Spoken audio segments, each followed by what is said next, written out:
말씀은 창세기 4장입니다. 창세기 4장 1절에서 15절까지 한 절씩 교독하겠습니다. 창세기 4장.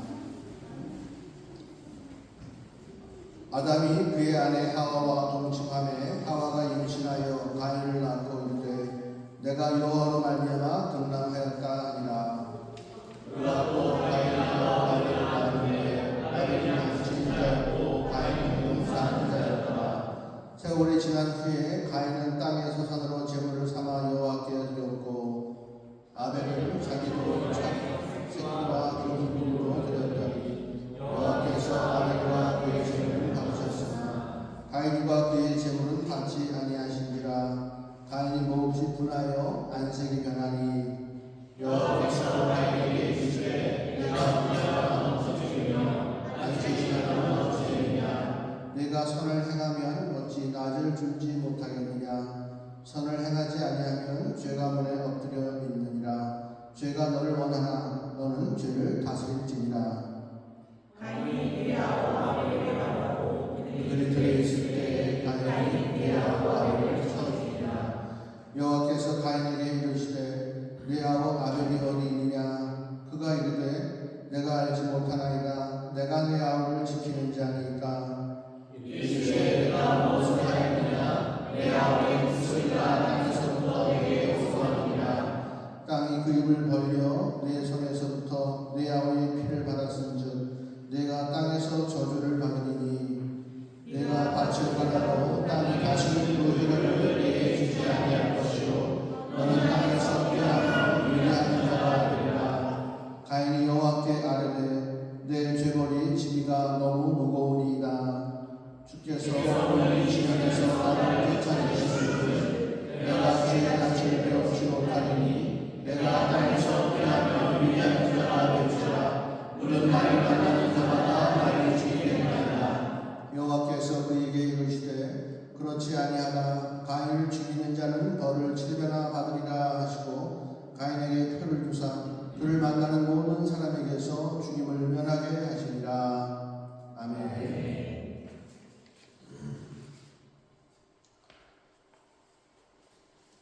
아담과 하와가 동산에서 쫓겨났죠. 그런데 이제 아담이 하와와 동침함에 하와가 임신하여 가인을 낳았습니다. 가인의 뜻이 무엇입니까? 내가 여호와로 말미암아 등남하였다. 하나님께서 내게 아이를 주셨다. 가인은 하나님께서 하와에게 주신 선물 같은 존재입니다. 가인이 태어나면서부터 나쁜 사람이 아니고 그는 하나님의 사랑을 받기 위해서 태어난 사람이다. 하나님께서 하와에게 주신 선물 같은 그런 존재입니다. 그리고 아벨은 양을 쳤고 이제 가인은 농사를 지는 세월이 지나면서 이제 그 둘이 장성하여 각자 독립된 제사를 드릴 수 있게 되었다. 어렸을 때는 아담과 하와가 하나님께 제사를 드릴 때에 그 곁에서 함께 제사를 드렸지만 이제 그들이 장성하여 독자적인 제단을 하나님께 드릴 수 있게 되었다. 아벨은 아벨대로 하나님께 제단을 쌓았고 가인은 가인대로 하나님께 제단을 쌓았다. 아벨은 자기가 은혜로 받은 양을 잡아서 하나님께 제사를 드렸고 가인은 자기가 열심히 해서 얻은 곡식 가지고 하나님께 제사를 드렸죠. 거기까지는 좋았는데 문제가 뭡니까? 아벨의 제사는 받아주셨는데 가인의 제사는 받지 아니하셨다는 거죠. 우리가 제일 궁금한 대목이 그거 아니겠습니까? 하나님은 왜 가인의 제사를 받지 않았을까?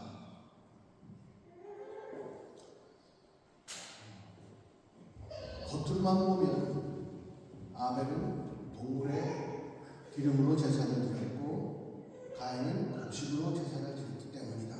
이건 책밖에 보이지 않잖아요.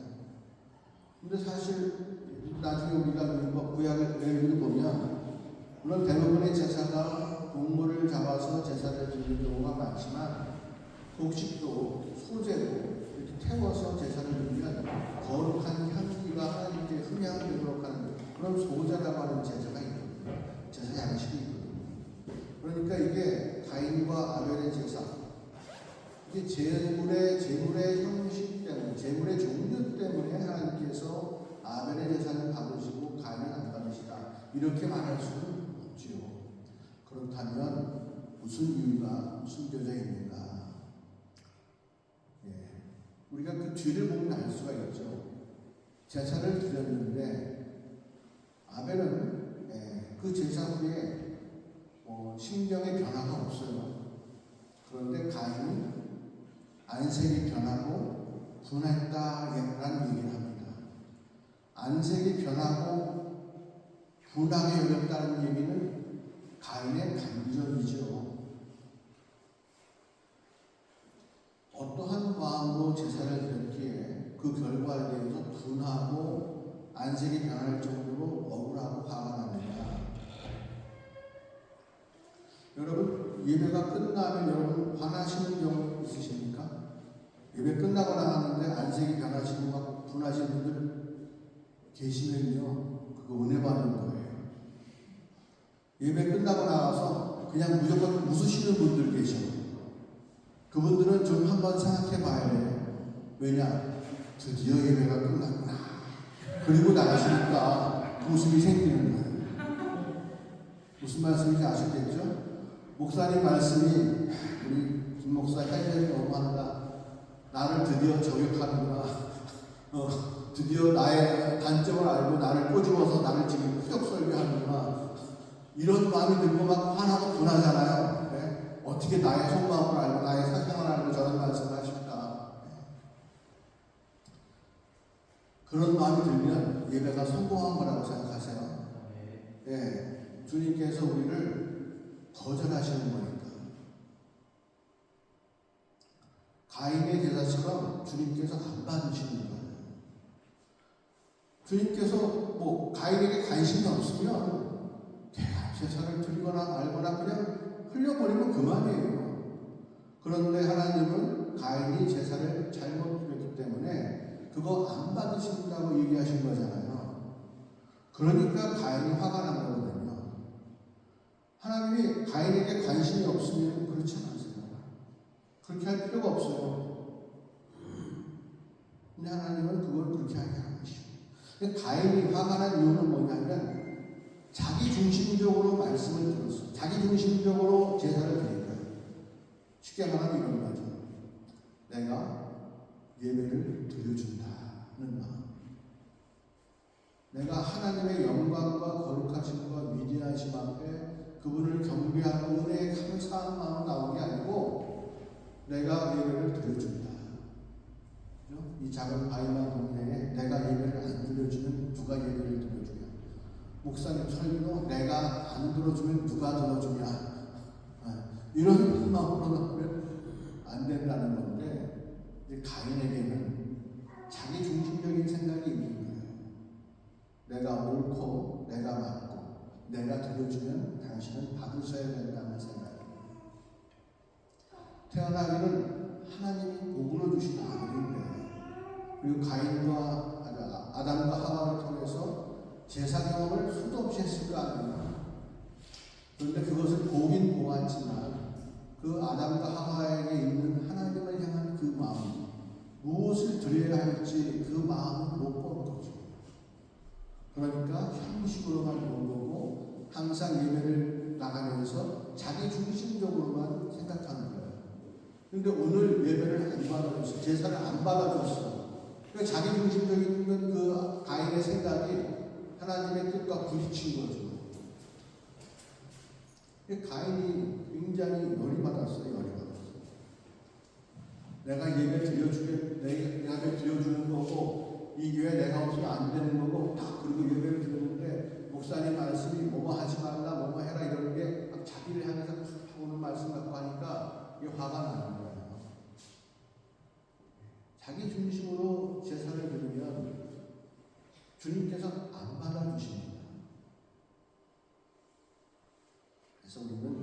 신령과 진정으로 제사한다고 하잖아요. 영과 진리로 예배하는 것을 찾으신다고 이렇게 말씀하셨잖아요. 그것대로 하나님의 뜻대로 제사를 드려야 되는 거예요. 제물도 하나님의 뜻대로 바쳐야 되는 거고요. 자기 자신도 주의 뜻대로 살겠습니다. 나에게 말씀하소서 라고 하는 마음을 가지고 나와야 그 제사가 이루어지는 것이지 그렇지 않습니다. 그래서 가인이 화가 난 이유가 자기 중심으로 예배를 드렸는데 하나님과 대면하는 관계 속에서 거절당한 그 거절당한 마음이 큰 거죠. 한번 여러분 생각해 보세요. 내가 누구한테 선물을 줬는데 그 선물을 그 사람이 거절했어요. 그럼 여러분 마음이 어때요? 아니 내가 선물을 줬는데 안 받아? 아니 그냥 받기라도 하고 뭐 선물이 좀 부족하고 받기라도 하고 옆에 이웃을 주든가 하면 되지 굳이 나한테 안 받겠다고 이렇게 밀어주는 건 뭐예요? 기분이 팍 상할 거예요. 쓰던 걸 내가 주는 건 감사해야지. 그렇잖아요. 그런데 생각해 보세요. 내가 그 사람이 꼭 필요해. 그 사람 없이는 안 돼. 그 사람은 꼭 내게 있어요. 그리고 그 사람은 꼭 같이 있고 싶어. 그런 경우 내가 온 마음을 다해서 뭔가 한다고 했는데 그 사람이 거절하면 여러분 어떡하겠어요? 자존심이 센 사람들은 그냥 그래 그런 말이야 딴 데 가서 알아보지 뭐 그러겠지만 정말로 그 사람 없이는 안 되는 사람이라면 아니 제가 뭘 잘못했나요? 뭐 어떻게 해드리면 되겠습니까? 내가 잘 몰랐네요 하면서 물어볼 거예요. 뭐가 잘못됐는지. 왜 물어봅니까? 그분과 나와의 관계가 바로 되기 원하기 때문에. 근데 내 마음, 그 사람을 향한 나의 마음이 그 사람에게 오해당하는 것이 싫기 때문에 물어볼 거예요. 좀 구차해도 민망해도 난 당신 없으면 안 되니까 이 선물이 뭐가 잘못됐는지 좀 말씀해 주시면 내가 고치겠습니다. 이 마음이 확 들죠. 근데 뭐 나랑 비슷비슷하고 없으면 딴 데 가도 그만이고 너 없이는 못 사냐 이 정도라면요. 내가 선물을 줬는데 아이고 감사합니다 이런 말 안 나오면요. 바로 뒤돌아서죠. 우리가 하나님을 그렇게 만나면 안 돼요. 그래서 가인이 쫓겨나는 거는 그렇게 하나님 만나 쫓겨나는 거고요. 진짜 하나님 없이는 안 되겠습니다 라는 그런 마음이 가인에게 있었다면 하나님께 물어봤을 거예요. 자기가 잘했다고 우기고 따지기 전에 먼저 내가 주의 마음을 맞춰주지 못했으면 제가 무엇을 잘못했는지 말씀해 주시면 내가 고치겠습니다. 그러니까 하나님을 사랑하는 사람들은 지혜가 있어서 비록 거절당한다 할지라도 그 거절당함을 은혜의 통로로 사용할 수 있는 거예요. 근데 하나님의 사람이 아니면 거절당하는 건 굉장히 힘들죠. 자존감이 있잖아요. 자존심도 있고.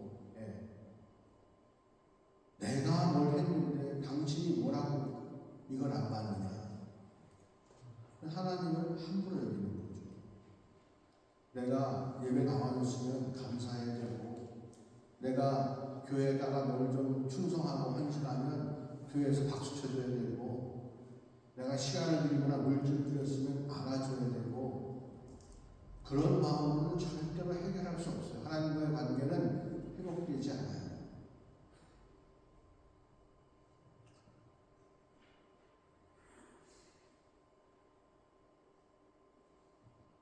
참된 제사는요, 하나님께서 무슨 일을 하시든지 오케이. 그리고 그것이 정말로 내가 받기가 너무 힘들면 왜 그러신지를 주께 나가서 묻는 것. 이것까지가 예배인 거죠. 그게 삶의 예배인 거죠. 설교 시간에 말씀을 들었는데 그 말씀으로 나를 만들기가 너무 힘들어. 그럼 목사한테 따질 게 아니고 주님께 나가서 기도를 해야 되는데 오늘 목사님 어떻게 해야 됩니까? 라고 해야죠. 그래야 심령이 가난한 자가 되고, 그래야 애통한 자가 되고, 그 하나님 말씀, 그 의를 이루고 싶어서 의에 죽이고 목마른 자가 되는 거예요. 그런 사람이 복이 있는 거거든요. 이게 어려운 일이 아니에요. 우리가 서로 기분 맞춰주고, 내가 여러분들에게 좋은 말 하고, 여러분들은 헌금해서 내가 먹고 살고, 그런 비참한 단계가 아니에요, 우리 관계는요.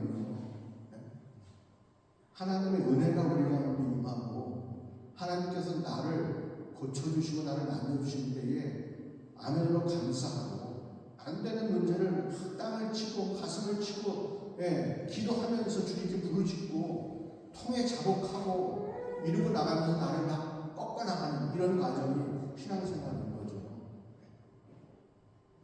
아, 예배 끝났다. 한 주일 동안 할 거 다 했다. 그러면 다 누구나 기뻐요.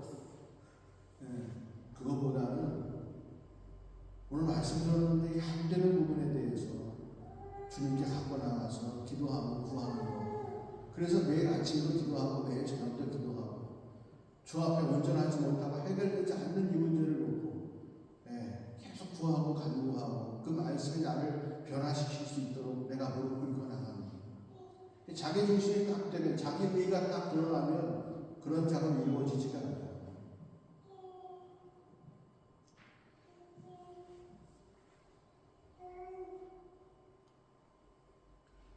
예배 나올 때는요, 거절 당할 수 있다. 내가 마음에 상처받을 수 있다. 내가 틀릴 수도 있다. 겸손한 마음, 부드러운 마음 갖고 나오셔야 돼요. 그리고 선포되는 말씀을 하나님의 말씀이라고 듣고, 그 말씀으로 나를 빚어나가려고 애써야 되는 거죠.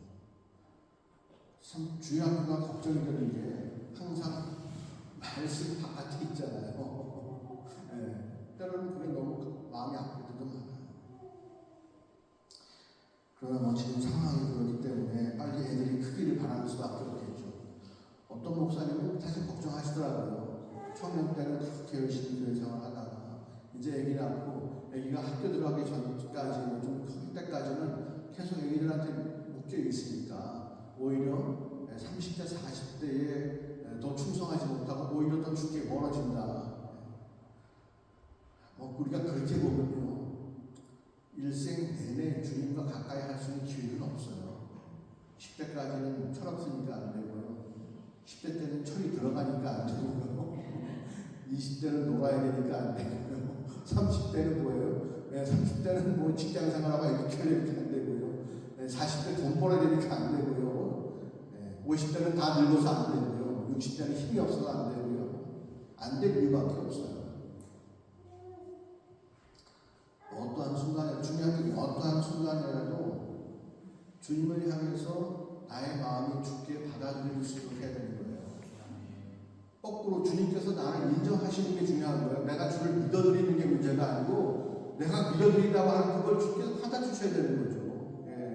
당신은 나를 사랑한다고 했으니까 내가 언제든지 오케이 해도 그냥 당신은 무조건 나랑 결혼하는 거야. 그런 태도가 신앙생활은 아니잖아요.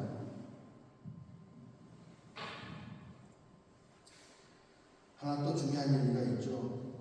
오늘 보니까 가인이 팔자가 좋아요. 아벨은 그저 형 하나 잘못 둔 덕에 그죠? 하나님을 섬기고 착하게 살고 그랬는데 그냥 들판에서 오늘 갑자기 돌맞아서 절명했어요. 절명. 근데 가인은 나중에 보면 알겠지만은 땅도 엄청나게 사서요. 성을 지어요, 성. 요즘 말로 말하면 큰 빌딩, 건물주가 되는 거죠. 그리고는 그 성의 이름을 갖다가 자기 아들의 이름으로 딱 짓습니다. 에녹성이라고 딱 지어요. 그리고는 그의 후손들, 5대 후손, 라멕 이를 때까지 우리 가인 할아버지 그 얘기를 합니다. 그 얘기는 뭐예요? 가인이 자식들도 많이 낳고요. 돈도 엄청나게 벌고요. 자기 명예와 권위를 아주 높인 거죠.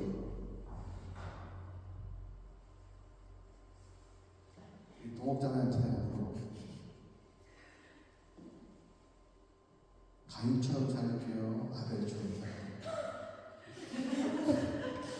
둘 중에 하나만을 딱 골라야만 된다면 누구도 쉽게 대답하기 힘들 거예요. 그냥 일단 좀 가인처럼 살아보고요. 아벨처럼 당장 죽기는 좀 힘드니까요. 가인처럼 좀 살아보고요. 나중에 애들도 많이 낳고 건물도 크게 진 다음에 많이 낳고 그 다음에 애들 내가 데리고 교회 가면 되잖아요. 그때 기회를 한 번 더 주신다면 제가 그때 가서 섬기겠습니다. 딱 그런 마음 아닐까요?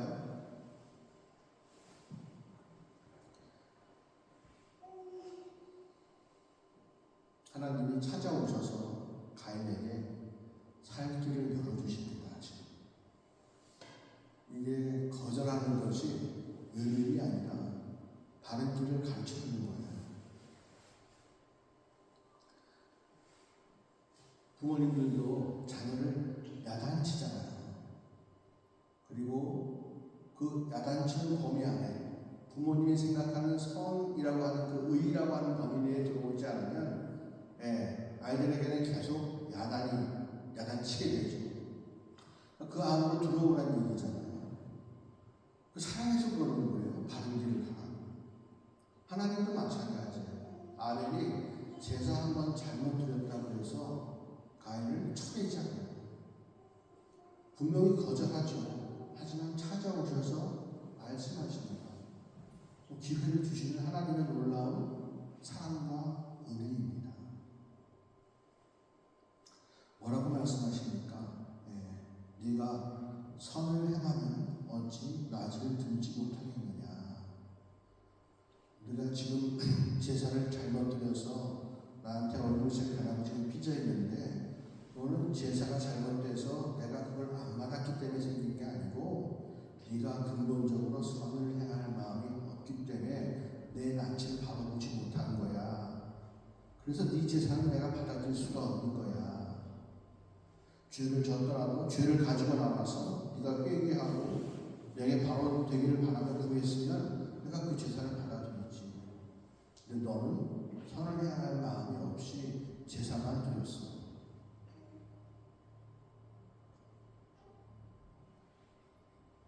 선을 행하지 아니하면 죄가 문에 엎드려 있느니라. 그랬어요. 선과 악의 차이가 멀리지가 않아요. 맞붙어 있어요. 선 아니면 악인 거예요. 빛 아니면 어둠이죠. 빛도 되고 어둠도 되는 건 없어요. 하나님 아니면 사단마귀지 하나님도 되고 사단마귀도 되는 것은 없어요. 하나님의 자녀는 하나님의 자녀고 어둠의 자식은 어둠의 자식이지 어둠의 자식이면서 하나님의 자녀가 될 수도 없고 하나님의 자녀이면서 어둠의 자식이 될 수도 없어요.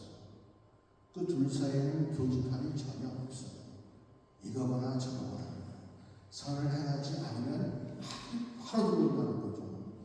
네가 제사 드리면서 선을 행할 마음은 없는 마음을 가지고 제사를 드렸는데 그거를 내가 어떻게 받겠냐. 내가 안 받으니까 어떻게 했어? 바로 악이 지금 들어오고 있잖아. 네 얼굴색이 변하고 네가 본을 내고 하는 것은 지금 악이 역사하고 있는 거야.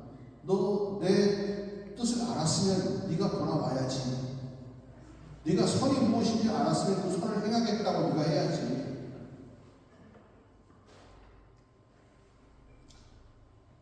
죄가 너를 원해서 너에게 찾아가지 않느냐. 하지만 너는 그 죄를 거절할 수 있다. 그 말씀을 해주시는 거예요. 아담이 뭐 예수의 피로 씻김 받아서 그런 게 아니고요. 가인은 죄를 이길 수 있는, 죄를 거절할 수 있는 능력과 의지가 있어요. 근데 가인이 끝까지 그것을 택하지 않죠. 버려지는 것에 대해서 다른 말이 없어요. 내가 당신 떠나서 이제 먼데 갈 텐데, 오케이, 좋아. 근데 두려운 게 하나 있으니까 너무 죄가 벌이 심하니까 벌만 좀 줄여줘. 하나님이 나를 죽이지 못하게만 해줘. 그러면 내가 세상에서 마음껏 살 수 있어. 아무리 땅이 거칠어, 땅이 아무리 나를 거쳐줘도 나는 이길 수 있어. 장담하고 나와서 그 길을 가잖아요.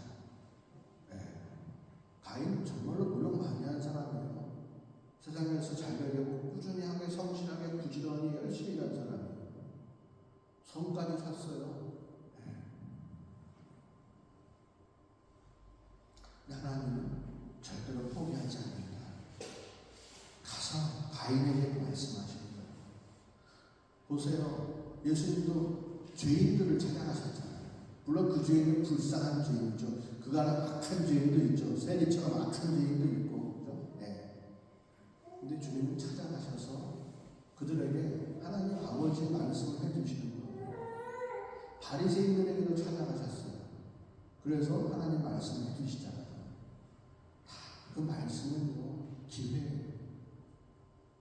하나님이 너 잘못됐어라고 말하면, 너 잘하고 있어라고 말하면 하나님이 다 사랑하셔서 우리에게 위해서 해주시는 말씀이에요.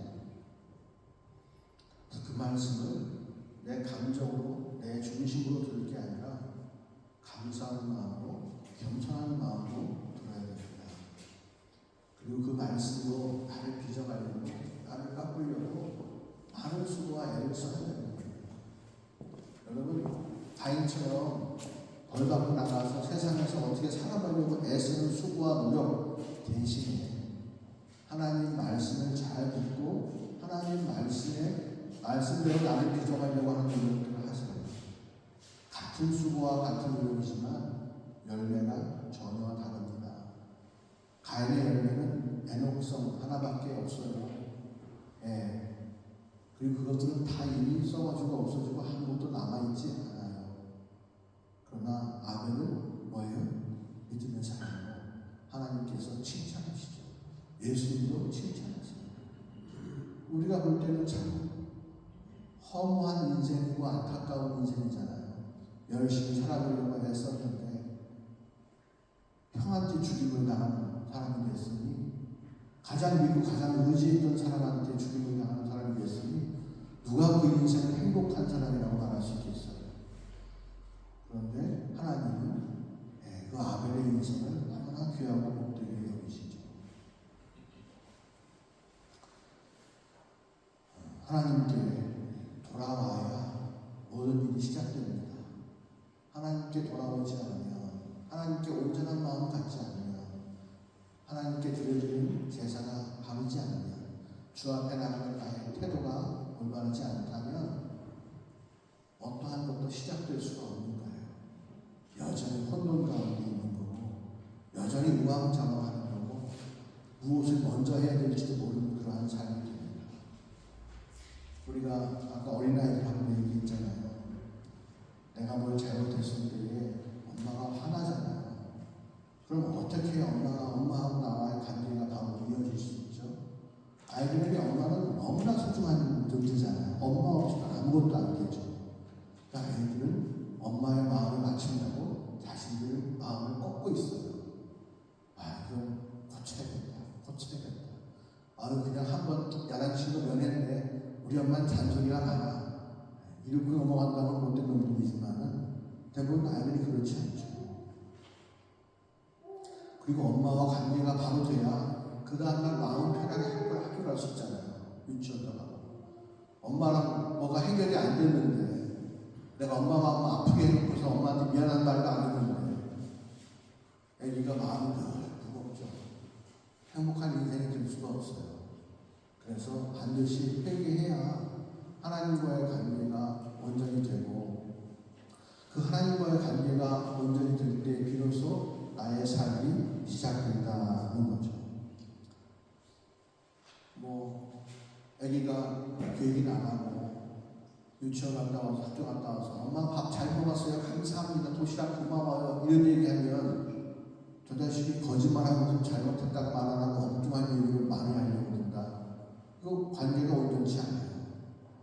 바람핀 남편이 와가지고는 내가 말이야 이번에 사업 잘해가지고 말이야 돈 좀 벌었어. 당신 해외여행 갔다 오지?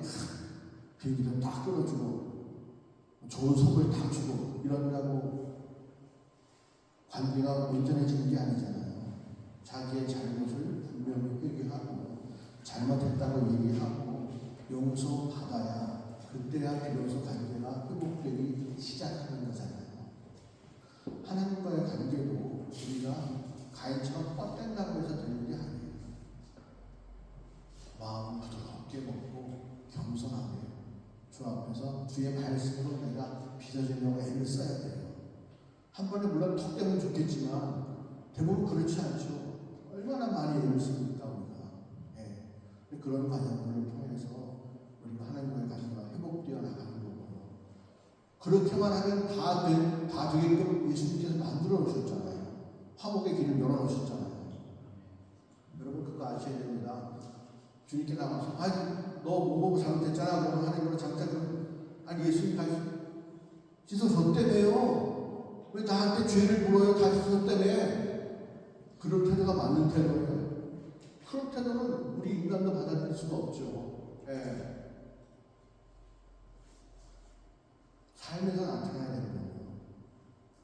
일반 달란트 빚진 자가 탕감받고 와서 자기한테 100배나 이런 빚진 자를 갖다가 막 뭐라 했잖아요.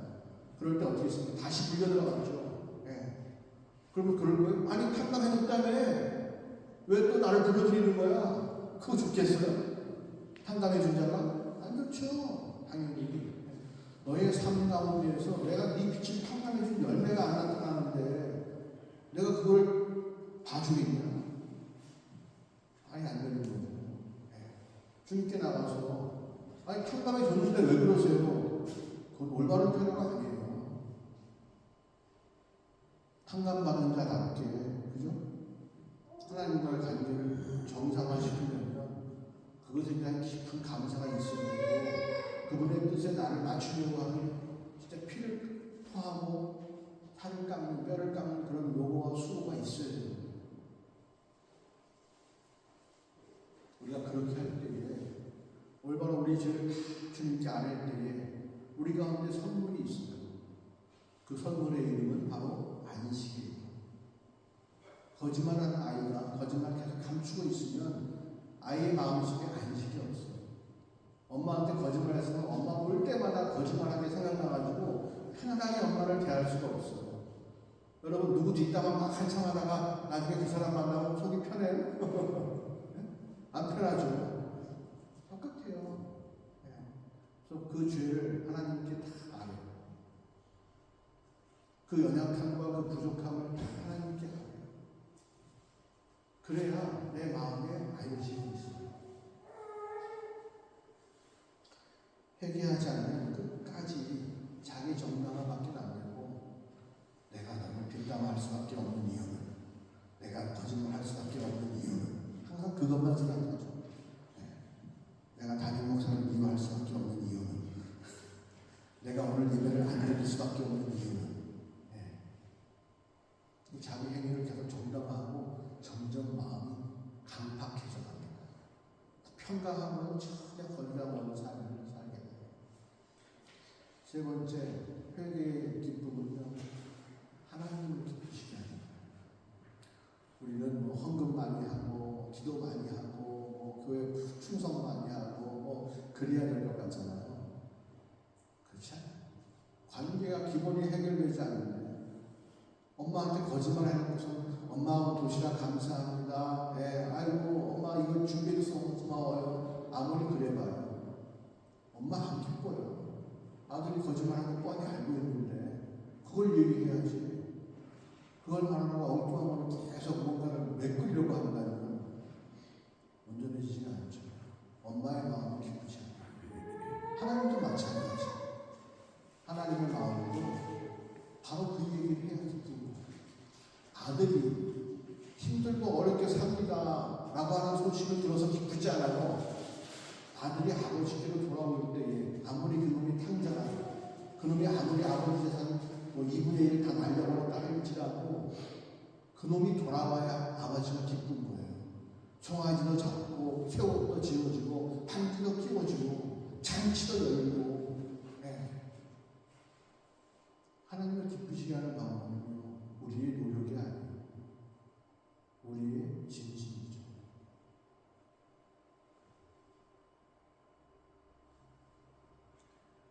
이렇게 모든 것을 다 온전히 하고 모든 사람들에게 기쁨을 주는 것이 바로 나의 회개다. 하나님 앞에 내가 나가서 나의 부족함과 지금까지 내가 나 중심으로 살아왔던 것을 다 온전히 회개하고 나가야 되는 거예요. 그것이 시작입니다. 그리고 어떻게 보면 죽을 때까지 그게 다인 거예요.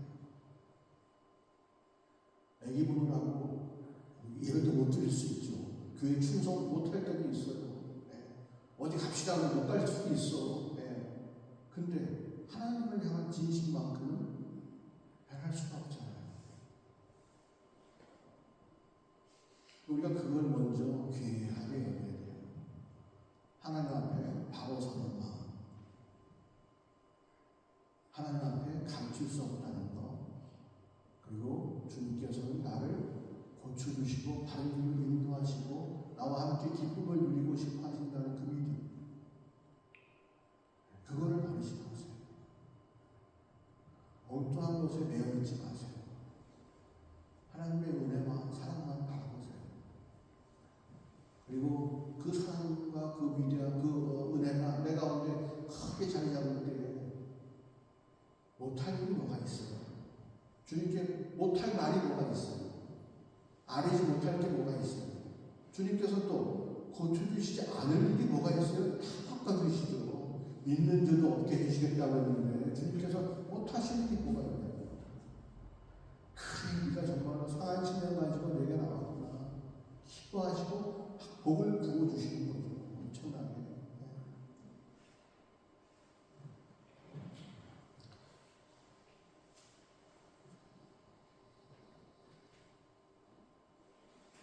우리가 온전히 회개해야 합니다. 우리가 좀 더 얘기를 발전시키면 사실 공동체나 또 사회가 모든 사람들이 남들을 서로 용서해 주며 나아갈 때에 사회는 평안하고 행복하고 아름다운 사회가 될 수 있어요. 자기의 잘못을 자꾸 감추고 변명하고 그러기 시작하면 모두가 다 불편해지고요. 같이 할 수가 없는 거죠. 사람들도 자꾸 정죄하기 시작해요. 그 죄를 드러내려고, 그 죄를 깨우쳐 주려고 막 말할 수밖에 없어요. 그럼 또 계속 변명하면 그럼 결국 갈라지는 거예요. 하나가 될 수가 없죠. 부드러운 마음 가지고 우리가 주님 앞에 나가서 회개하고 또 서로가 서로의 잘못을 용서해 주고 나갈 때 내가 편안하니 남들이 이해가 되고 남들도 받아줄 수 있고 그죠? 죄를 사해해 주고 아름다운 사회가 이루어지는 거예요. 하나님 나라의 빛이 임할 때에 비록 작은 나의 회개 하나지만 그것이 하나님 나라의 기쁨, 내 영혼의 평강과 안식, 예수의 피의 가치가 온전히 이루어져서 하나님과 내가 화목하게 지낼 수 있게 됩니다. 회개. 그러면 그냥 무거운 게 아니죠. 그것은 또한 단순히 뭔가 죄를 한 가지 털어놓은 게 아니에요. 내 진심을 주께 들고 나가는, 나를 전체를 들고 주님께 나가는 거예요. 나를 이만큼 감춰놓고서 밝혀지는 죄, 드러난 죄를 하나씩 주께 나가서 나 이것도 죄인데 이것도 죄인데 이렇게 꺼내는 게 아니고 그냥 통째로 들고 나가서 내 존재가 이런 존재밖에 되지 않습니다.